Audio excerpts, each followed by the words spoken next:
आज मी तुम्हाला अतिशय प्रभावशाली असा उपाय सांगणार आहे जो पिवळ्या मोहरीचा आहे। ही जी पिवळी मोहरी असते ही आपल्या घरातली नकारात्मक शक्ती बाहेर काढण्यासाठी, घरामध्ये सुख शांती नांदण्यासाठी आणि लक्ष्मी प्राप्ती करून देण्यासाठी सुद्धा असते।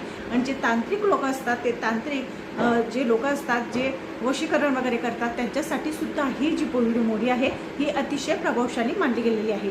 आणि आज वैशाख पौर्णिमा आहे, तर वैशाख पौर्णिमेच्या दिवशी आपल्याला हा एक उपाय करायचा आहे। उपाय काय करायचा ते सांगते। घरातली नकारात्मक शक्ती बाहेर जाण्यासाठी आणि आपल्या घरामध्ये सुख शांती नांदण्यासाठी हा उपाय आपल्याला करायचा आहे। काय करायचं, आपल्याला गाईचं तूप पाहिजे आणि एक पंती घ्यायची, गाईचं तूप घ्यायचं, त्याच्यामध्ये 2 फुलवाती मिळून एक फुलवात तयार करायची आणि नंतरनं संध्याकाळच्या टायमाला हा उपाय करायचा आहे। त्याच्यामध्ये गाईचं तूप टाकून फुलवाती भिजवायच्या आणि त्याच्यामध्ये आपल्याला पिवळ्या कलरची मोहरी टाकायची आहे।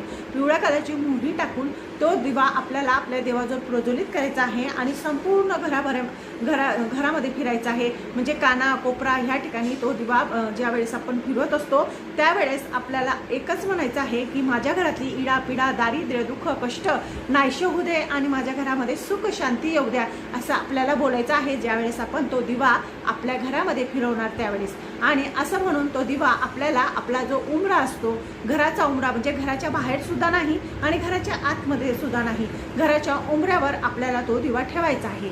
बघा, असं केल्याने तुमच्या घरातली नकारात्मक शक्ती बाहेर जाईल, पण कोणाची दृष्ट नजर असेल, करणी बाधा असेल, बाहेरचं काही ताण तणाव असेल, आर्थिक प्रश्न असतील, दारिद्र्यपणा असेल, संपूर्ण निघून जाणार।